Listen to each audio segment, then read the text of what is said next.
하나님께서 오늘 우리에게 주신 말씀 함께 봉독하겠습니다. 첫 번째 본문 사무엘상 15장 11절에서 13절 말씀 함께 읽겠습니다. 시작. 또 사무엘이 이새에게 이르되 내 아들들이 다 여기 있느냐? 이새가 이르되 아직 막내가 남았는데 그는 양을 지키나이다. 사무엘이 이새에게 이르되 사람을 보내어 그를 데려오라. 그가 여기 오기까지는 우리가 식사 자리에 앉지 아니하겠노라. 이에 사람을 보내어 그를 데려오매 그의 빛이 붉고 눈이 빼어나고 얼굴이 아름답더라. 여호와께서 이르시되 이가 그니 일어나 기름을 부으라 하시는지라. 사무엘이 기름 뿔병을 가져다가 그의 형제 중에서 그에게 부었더니 이날 이후로 다윗이 여호와의 영에게 크게 감동되니라. 사무엘이 떠나서 라마로 가니라. 아멘. 두 번째 본문 사무엘하 2장 4절 말씀입니다. 시작. 유다 사람들이 와서 거기서 다윗에게 기름을 부어 유다 족속의 왕으로 삼았더라. 어떤 사람이 다윗에게 말하여 이르되 사울을 장사한 사람은 길르앗 야베스 사람들이니이다 하매. 아멘. 세 번째 본문은 사무엘하 5장 1절에서 6절까지 말씀입니다. 시작. 이스라엘 모든 지파가 헤브론에 이르러 다윗에게 나와 이르되 보소서 우리는 왕의 한 고륙이니이다. 전에 곧 사울이 우리의 왕이 되었을 때에도 이스라엘을 거느려 출입하게 하신 분은 왕이시었고 여호와께서도 왕에게 말씀하시기를 네가 내 백성 이스라엘의 목자가 되며 네가 이스라엘의 주권자가 되리라 하셨나이다 하니라. 이에 이스라엘 모든 장로가 헤브론에 이르러 왕에게 나아오매 다윗 왕이 헤브론에서 여호와 앞에 그들과 언약을 맺음에 그들이 다윗에게 기름을 부어 이스라엘 왕으로 삼으니라. 다윗이 나이가 30세에 왕위에 올라 40년 동안 다스렸으되 헤브론에서 7년 6개월 동안 유다를 다스렸고 예루살렘에서 33년 동안 온 이스라엘과 유다를 다스렸더라. 왕과 그의 부하들이 예루살렘으로 가서 그 땅 주민 여부스 사람을 치려하며 그 사람들이 다윗에게 이르되 네가 결코 이리로 들어오지 못하리라. 맹인과 다리 저는 자라도 너를 물리치리라 하니 그들 생각에는 다윗이 이리로 들어오지 못하리라 함이나. 아멘. 기도하겠습니다. 하나님 감사합니다. 오늘도 거룩한 주일 믿음의 예배로 각 가정의 예배의 처소에서 하나님 앞에 거룩하고 아름다운 예배를 올려드리게 하시니 감사합니다. 또 그동안 함께 뵈지 못했던 우리 정 집사님과 함께 또 예배할 수 있도록 은혜 주시고 또 지난 한 주간 동안 코로나 백신 접종으로 인하여서 몸이 불편함도 있었지만 또 건강하게 이겨내고 또 다시 이 자리에서 함께 건강한 모습으로 예배하고 얼굴을 대면하게 하시니 감사합니다. 또 사랑하는 믿음의 딸 어린 자녀 또 할아버지 할머니 댁으로 와서 또 믿음의 모습과 그 양육으로 또 성장할 수 있도록 귀한 시간 인도해 주셔서 감사합니다. 사랑하는 어린 딸에게도 하나님의 귀한 은혜가 흘러가고 채워지는 아름다운 시간이 되게 하여 주옵소서. 오늘도 말씀을 듣기를 사모합니다. 듣겠사오니 말씀하여 주시고 깨닫게 하여 주옵소서. 감사드리오며 예수님 이름으로 기도드리옵나이다. 아멘.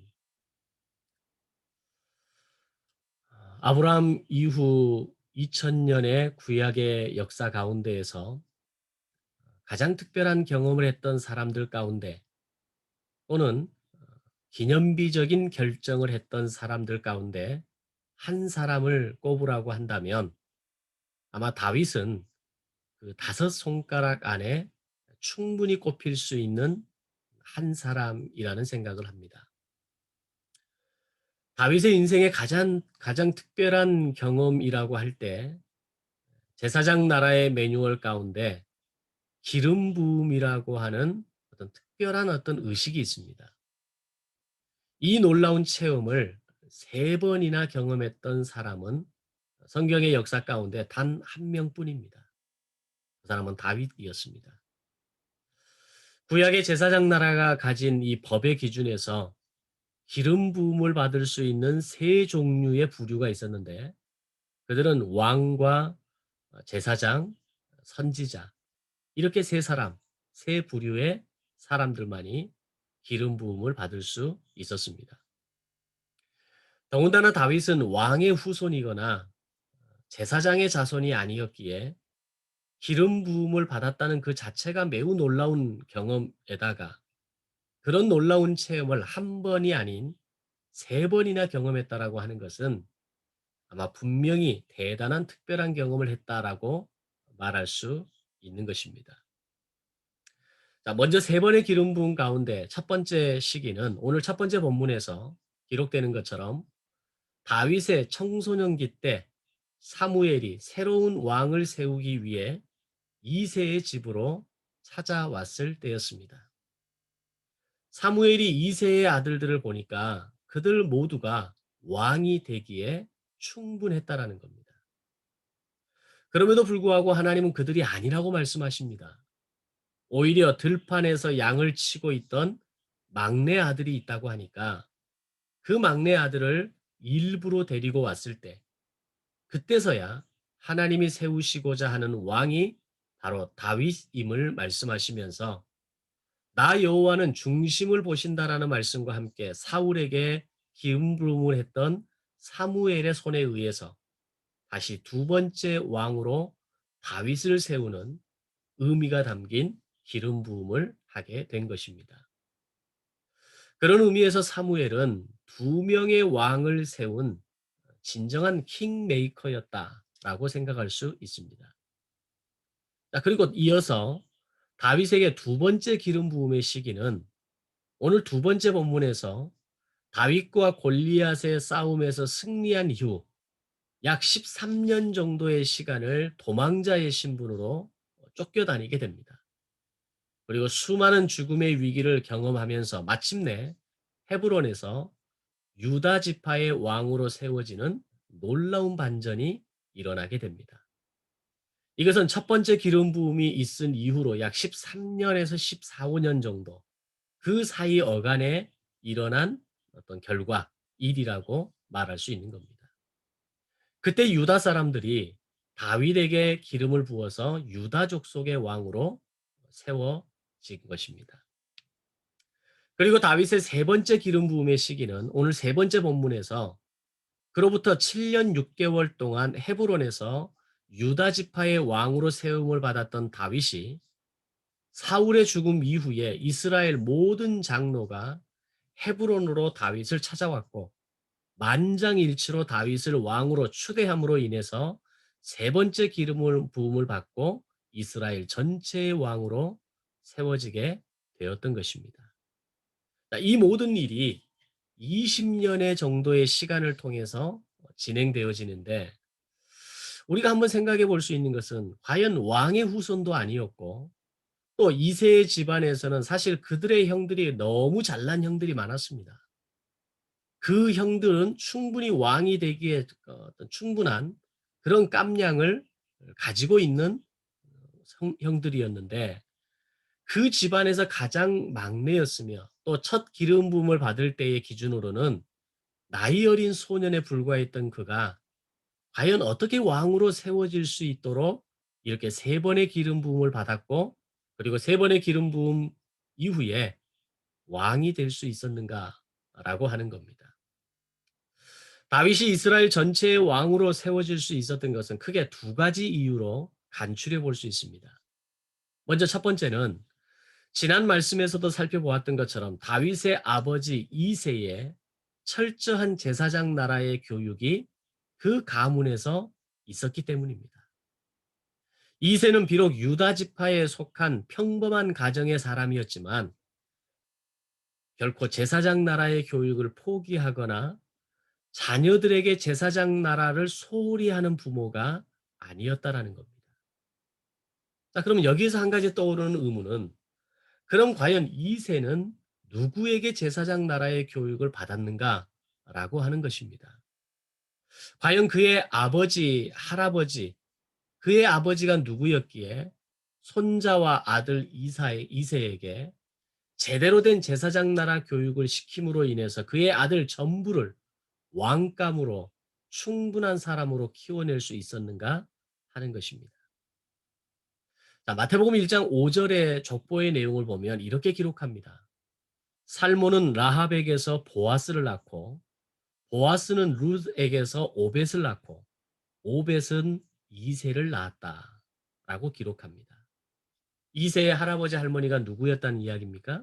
바로 보아스와 룻입니다. 꺼져가는 암흑과도 같은 사사기의 350년의 그 역사 한복판에 살아가면서도 한 줄기 빛의 역할을 감당하면서 제사장 나라를 살아내고 제사장 나라의 법을 지켜냈던 보아스가 바로 이새의 할아버지였던 겁니다. 또한 이새의 할머니 룻은 비록 이방 여인이었지만 시어머니 나오미를 통해서 유대인으로 귀화하게 됩니다. 그리고 보아스의 삶의 모습을 통해서 그리고 보아스와 결혼하여서 가정을 이루고 난 후에 제사장 나라의 삶으로 살아낸다는 것이 무엇인지 온몸으로 체험했던 사람이 바로 룻이었다는 겁니다. 그런 할아버지와 할머니 밑에서 그리고 예수님의 족보에 기록되어지는 놀라운 영광을 가진 아버지 오벳을 통해서 이새는 제사장 나라를 온몸으로 배우고 익혔다라고 설명할 수 있는 것입니다. 바로 이것이 다윗과 그의 형들이 모두 왕감으로 자라기에 충분한 이유였고, 비록 왕가의 후손이 아님에도 불구하고 다윗이 왕이 될 수 있었던 첫 번째 이유였다라는 것입니다. 여기에서 우리가 우리의 자녀들과 자손들을 말씀으로, 성경 이야기로, 기도로 잘 양육해야 하는 이유가 다시 한번 나오게 됩니다. 성경 이야기가 그들의 삶을 풍성하게 할 것이기 때문입니다. 말씀이 그들의 삶을 형통하게 하고 평안하게 할 것이기 때문입니다. 그리고 그들이 제사장 나라의 기준으로 그리고 하나님 나라의 거룩한 백성으로 살아가기를 결단할 때 바로 그들의 인생을 도우시고 함께 하시는 하나님을 삶의 현장에서 온몸으로 체험하고 살아갈 것이기 때문입니다. 아멘. 오늘 나의 자녀들을, 나의 자손들을 말씀으로, 기도로, 성경 이야기로 그렇게 세워가시는 여러분의 삶의 현장이 되시기를 바랍니다.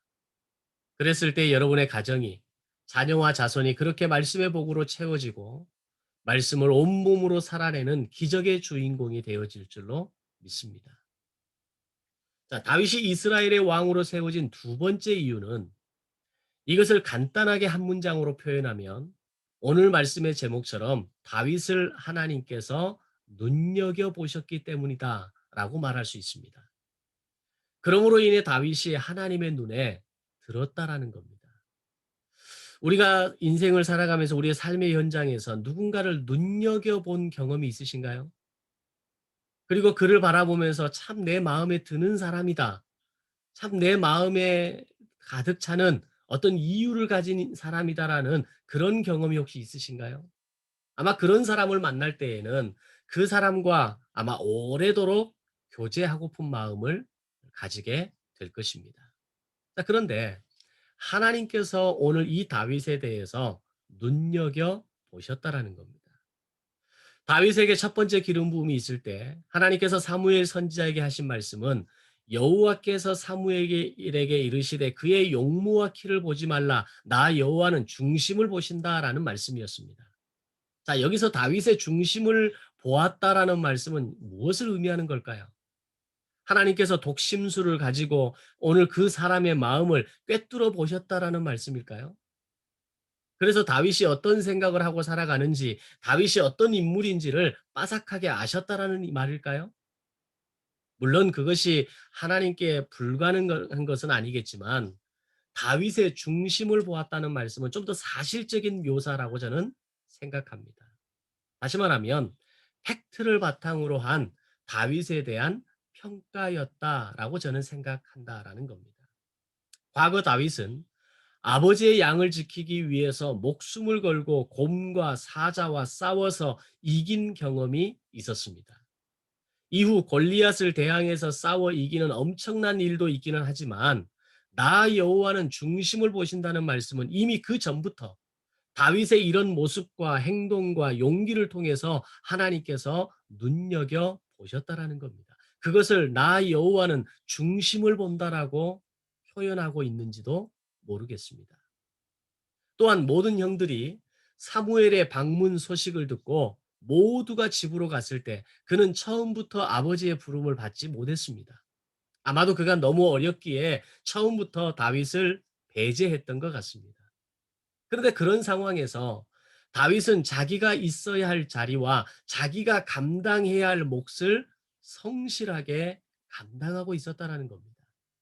바로 그런 다윗의 모습을 눈여겨보신 하나님께서 다윗을 불러 세우시고 나 여호와는 중심을 보신다라고 하는 이 확고한 기준을 통해서 사무엘을 통해 다윗에게 기름 부음을 하게 하셨던 것입니다. 그리고 아마 이런 생각을 하지 않으셨을까요? 아버지의 양을 지키기 위해서 곰과 사자와 싸워 이길 만큼 용감한 아이라면 형들은 앞으로 일어날 일들을 기대하며 아버지의 부름을 받아갈 때 홀로 들판에서 외로이 양을 지켜내는 그런 순종과 성실의 삶을 살아내는 아이라면 내가 저 다윗에게 나의 나라를 맡긴다면 그가 충성스럽게 정말 제대로 잘 감당해 주지 않겠느냐라는 기대감이 있지 않으셨겠느냐라는 겁니다. 바로 그런 모습들 속에서 다윗은 하나님의 눈에 들었고 하나님께서 눈여겨보실 만한 모습을 가지고 있었던 사람들이었다는 겁니다.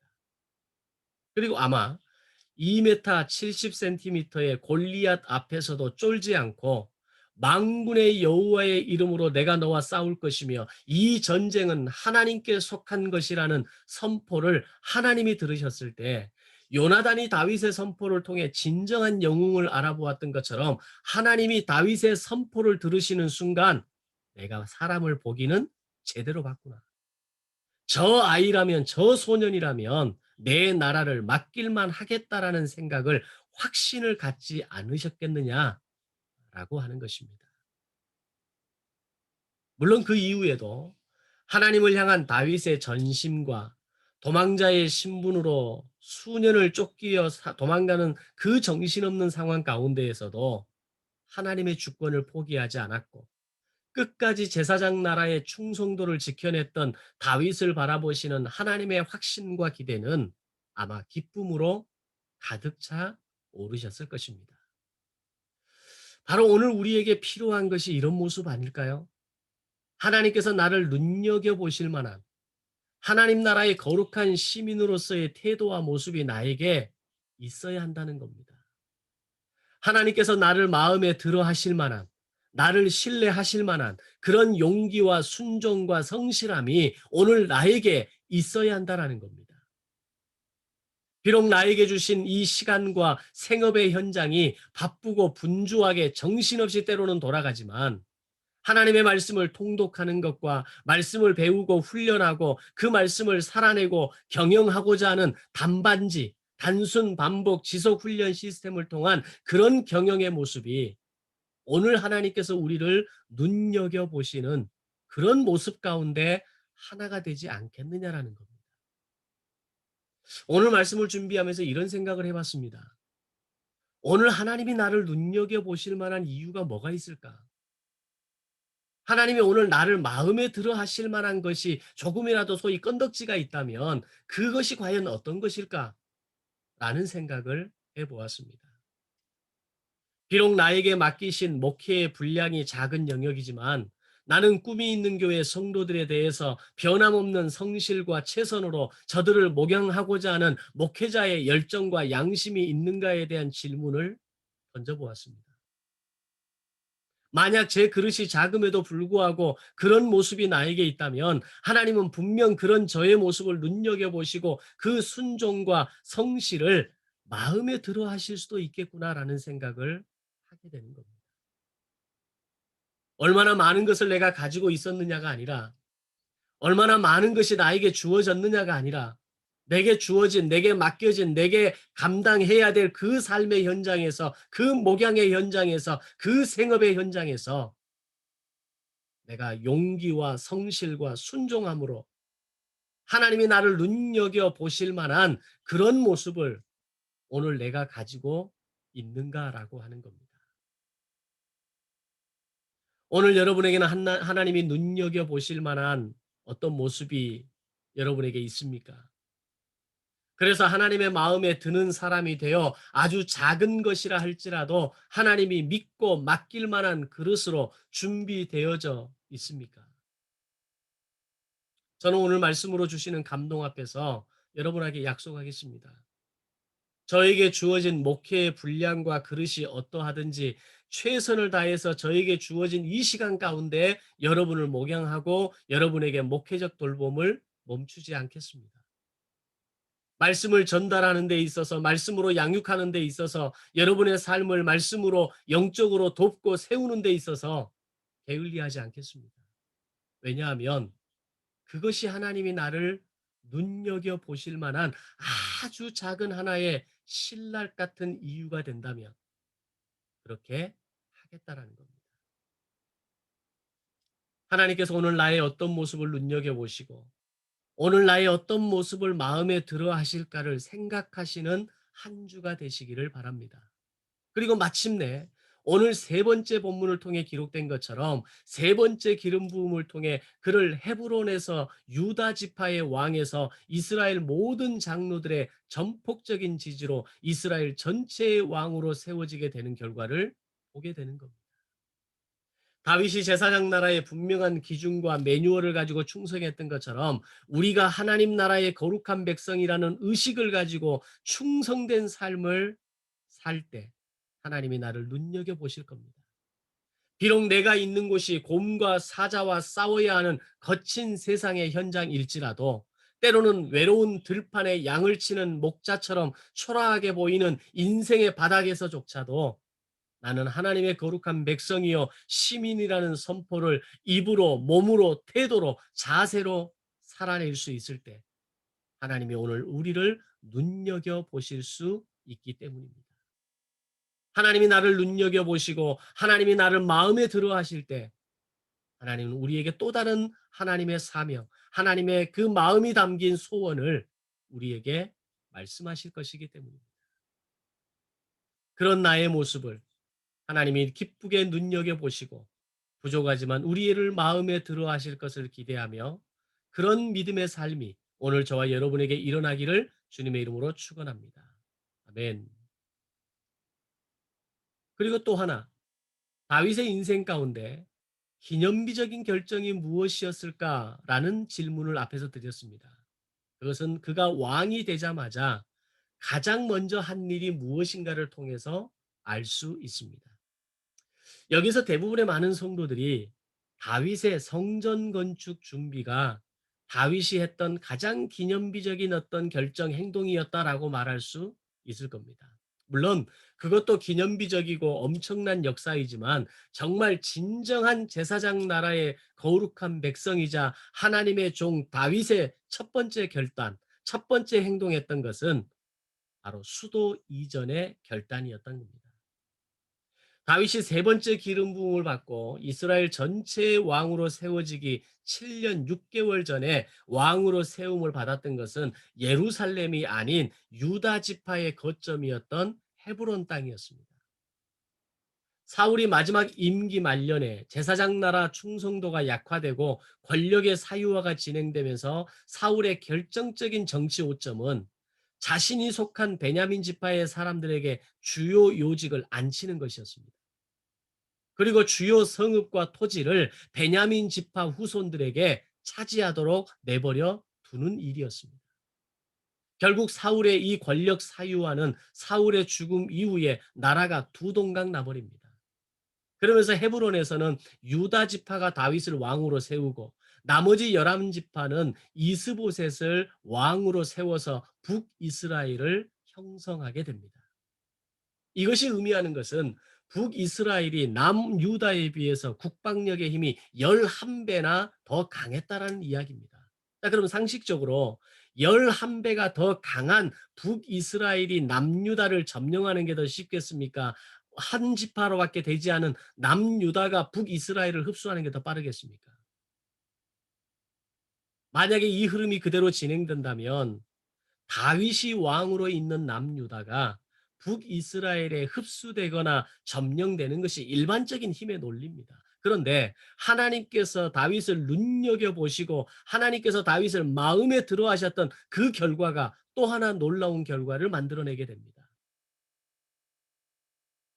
바로 다윗에게 힘을 실어주셔서 다윗이 있는 이 헤브론이 나머지 11지파의 북이스라엘을 흡수하게 만들어 버렸다라는 겁니다.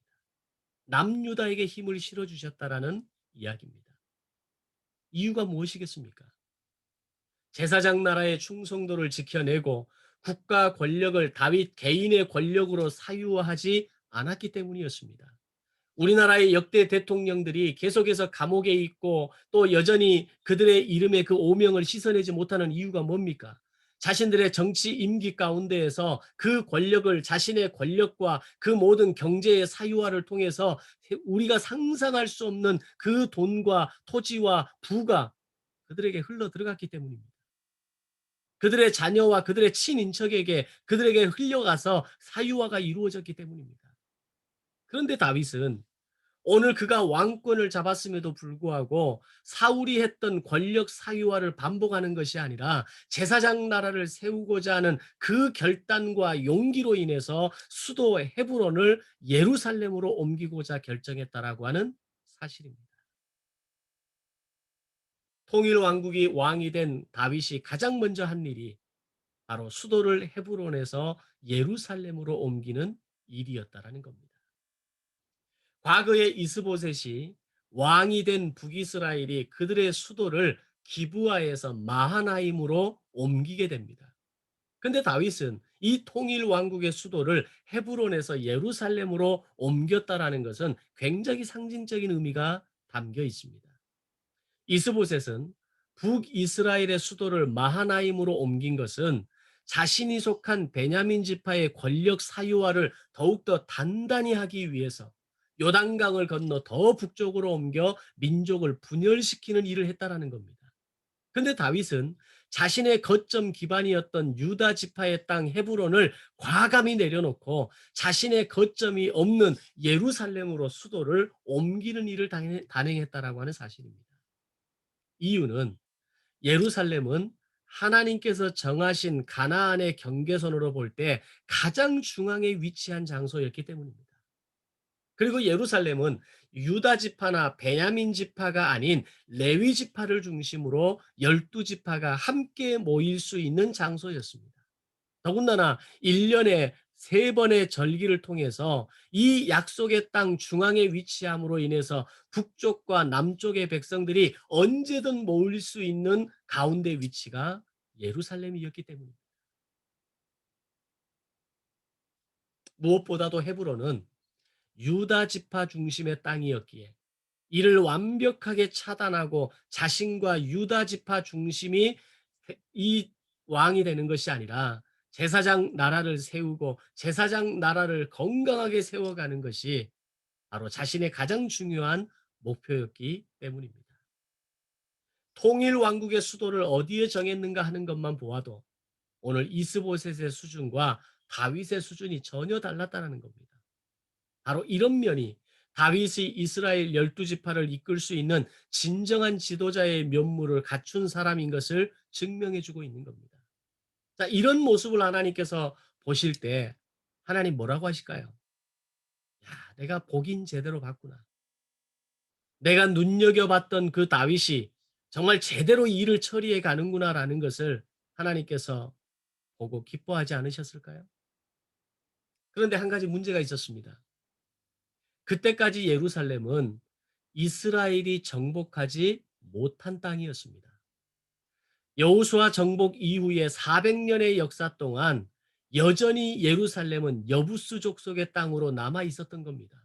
왜냐하면 이 예루살렘 지역이 요새였기 때문입니다. 이 예루살렘 성이 있는 지역을 지금 가보면 이 성이 가운데가 불쑥 솟아 있는 산 위에 예루살렘 성이 있습니다. 그 밑으로가 다 아래로 내려다 보이는 땅이고 건너편의 땅은 아래 골짜기를 지나서 올라가야 건너편의 땅이 보이는 겁니다. 그 땅을 감히 누가 점령할 수 있었겠습니까? 그렇게 용맹했던 여호수아도 이 예루살렘 땅을 정복하지 못했던 겁니다. 실제로 이 예루살렘은 유다에게 주어진 땅이었음에도 불구하고 헤브론을 정복했던 갈렙조차도 이 예루살렘 땅을 회복할 수 없었다라는 겁니다. 그런데 다윗은 아직 이스라엘의 땅이 아님에도 불구하고 이 제사장 나라라고 하는 큰 그림 속에서 진짜 하나님의 그 나라 제사장 나라의 수도는 바로 여기에 세워져야 한다라는 생각에 의해서 오늘 그 여부스 족속이 살고 있는 예루살렘 땅을 정복해야 하는 사명을 가지게 되었다라는 겁니다. 그리고 다윗은 이번 기회에 이 예루살렘을 수도로 정하고 이전하기 위해서 기꺼이 전쟁을 통해서 하나님께서 정해주신 약속의 땅을 동서남북의 경계를 지켜내고 여부스 족속까지 쫓아내는 계획까지 가지게 되었다라는 겁니다. 다윗에게는 큰 그림이 있었던 겁니다.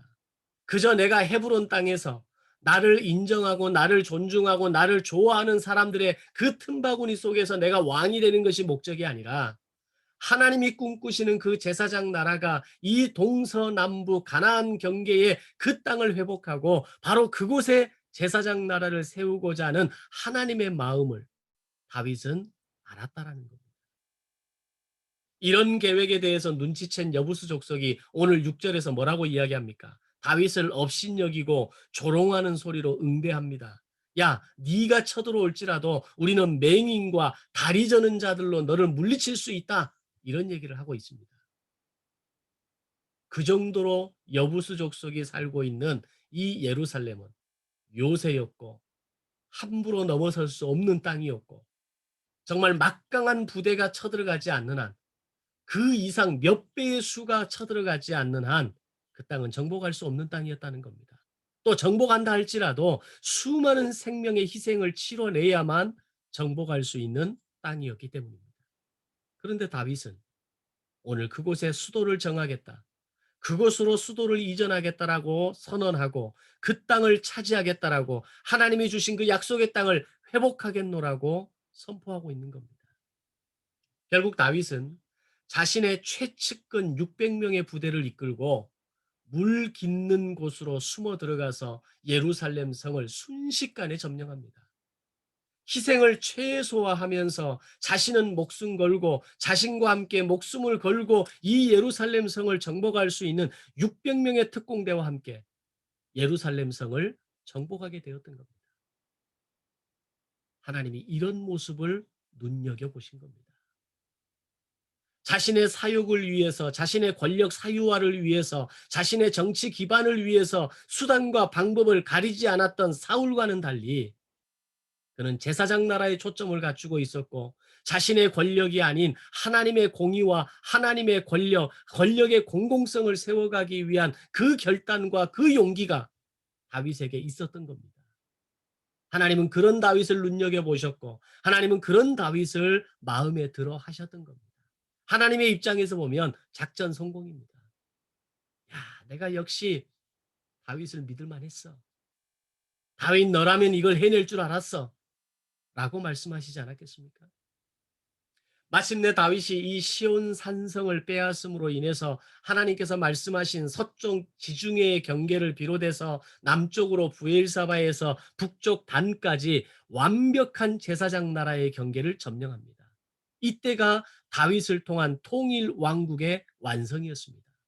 지난 400년의 역사 가운데 여호수아가 가나안 땅을 점령한 이후에 그 땅을 완전히 정복하지 못한 그 땅을 아브라함을 통해 보여줄 땅을 말씀하셨던 그 약속이 마침내 다윗을 통해 1000년 만에 약속이 이루어지는 일을 다윗이 해낸 겁니다.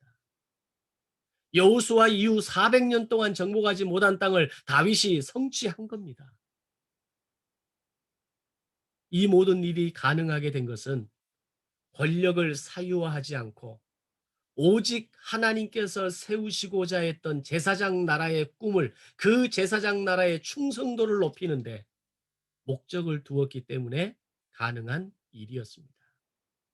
자, 왕이라면 얼마든지 자기 생각대로 할 수 있는 힘을 가진 사람이 왕 아닙니까? 헤브론이 다윗의 강력한 거점 성읍이었기에 다윗은 어쩌면 그곳이 훨씬 더 편했을 겁니다. 굳이 목숨 걸고 600명의 부대를 끌고 가서 예루살렘을 점령해야 될 이유가 없다라는 겁니다.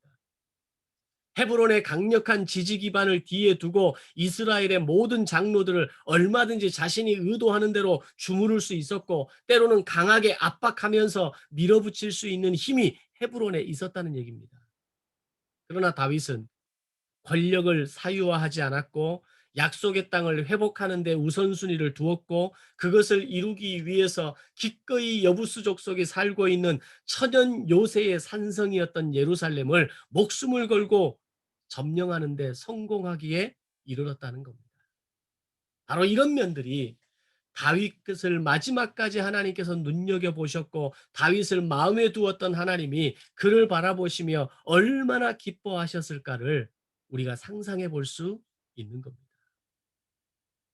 오늘 우리 안에 이렇게 하나님의 마음을 기쁘시게 할 만한, 나를 눈여겨보실 만한, 나를 마음에 들어 하실 만한 그런 우리의 하나님 나라의 거룩한 백성의 삶이 오늘 저와 여러분에게 삶 가운데 일어나기를 소망합니다. 다윗의 위상은 더 높아졌습니다. 다윗의 예루살렘 정복 소식은 오늘 세 번째 본문에 이어지는 11절 말씀에 보면 두로 왕 히람에게까지 들려졌다라고 이야기합니다. 그리고 두로 왕 히람은 다윗에게 사절들을 보내면서 백향목과 석수와 목수를 보내서 다윗을 위하여 집을 짓게 합니다. 두로 왕 히람이 자신을 알아줄 때 다윗의 기분이 얼마나 좋았겠습니까? 당시 두로는 해상 무역을 주도했던 강력한 국가였습니다. 다윗과 솔로몬 당시에 BC 천년경에 가장 번성했던 나라가 두로 왕 히람이었습니다. 그런 나라의 히람 왕이 나를 알아봐 준 겁니다. 그런데 이어지는 11절, 12절 말씀을 보면 다윗이 여호와께서 자기를 세우사 이스라엘 왕으로 삼으신 것과, 나를 세운 게 누구라는 이야기입니까? 하나님이 나를 세우셨다는 겁니다. 그의 백성 이스라엘을 위하여 그 나라를 높이신 것을 알았다. 그의 백성은 누굽니까? 하나님의 백성 이스라엘을 말하는 거죠. 자, 왕이라면 백성이 누구의 백성입니까? 나의 백성이죠. 내 백성, 내 식구, 내 가족이죠. 그러나 다윗은 두로왕 히람이 존경을 표하는, 그리고 가장 강력한 국가 기반을, 그리고 이미 앞으로 장차 130만에 가까운 대군을 거느리는 그런 왕의 잠재력을 가진 임금이었지만, 그런 왕이었지만 하나님께서 나를 세우셨고 하나님의 백성이고 나는 하나님의 종이라고 하는 그 고백을 그의 시편의 고백 가운데 끊임없이 하고 있는 것을 우리는 보게 됩니다. 나를 이스라엘의 왕으로 삼으신 것도 여호와이시고 백성이 나의 백성이 아니라 그의 백성이라는 분명한 고백을 통해서 자기 백성을 위하여 그 나라를 높이셨다라고 고백하고 있는 겁니다. 이 모든 것이 내 것이 아니라 하나님의 것이라는 고백입니다. 보편적으로는 모든 것이 내 것이고 모든 것이 내 노력입니다. 내가 수고하고 내가 땀 흘렸기 때문에 지금 나의 모습이 이렇게 갖추어졌다고 사람들은 이야기합니다. 그러나 다윗은 세상 모든 것을 다 가질 만큼의 막강한 힘과 권력을 소유했음에도 불구하고 이것은 내 것이 아니라 하나님의 것입니다. 이들은 내 백성이 아니라 하나님의 백성입니다. 나는 내 힘으로 왕이 된 것이 아니라 하나님이 나를 세우신 것입니다. 이 고백을 하고 있는 것입니다. 오늘 여러분을 세우시는 분은 누구십니까? 오늘 여러분의 인생은 누구의 것입니까? 오늘 여러분의 수고와 노력의 결과물은 여러분의 것들만으로 우리가 설명하고 끝내고 맙니까? 하나님의 것이고 하나님이 나를 세우신 것이고 나는 하나님의 종이라는 이 고백이 바로 하나님께서 다윗을 눈여겨보신 이유가 되는 것입니다. 사랑하는 성도 여러분, 하나님이 눈여겨보실 만한 그런 삶의 행동과 삶의 자리와 태도와 자세가 언어가 오늘 우리의 삶 가운데 다시 새롭게 잡혀가는, 그래서 하나님의 마음에 들 수 있는, 그래서 하나님이 기꺼이 자신의 또 다른 마음의 소원을 담은 사명을 우리에게 맡겨질 수 있는 그런 하나님의 사람들이 되시기를 주님의 이름으로 축원합니다. 기도하겠습니다. 사랑의 아버지 하나님, 감사합니다. 오늘도 우리의 삶을, 오늘도 우리의 인생을 주관하여 주셔서 하나님의 거룩한 백성의 삶으로 삼으시고 하나님의 소원을 우리에게 두셔서 그 일을 이루시고자 하는 하나님의 마음을 깨닫게 하여 주시옵소서. 비록 부족한 인생이지만, 연약한 인생이지만 하나님이 눈여겨보실 만한 그런 모습이 오늘 나에게 있는가? 하나님의 마음에 들 만한 그런 나의 삶의 태도와 자세가 여전히 유지되고 있는지 점검하게 하시고, 하나님이 눈여겨보실 만한 사람이 되어 하나님의 구속사 한 페이지를 담당할 수 있는 건강하고 아름답고 신실한 성도 되게 하여 주옵소서. 감사드리오며 예수님의 이름으로 기도드리옵나이다. 아멘.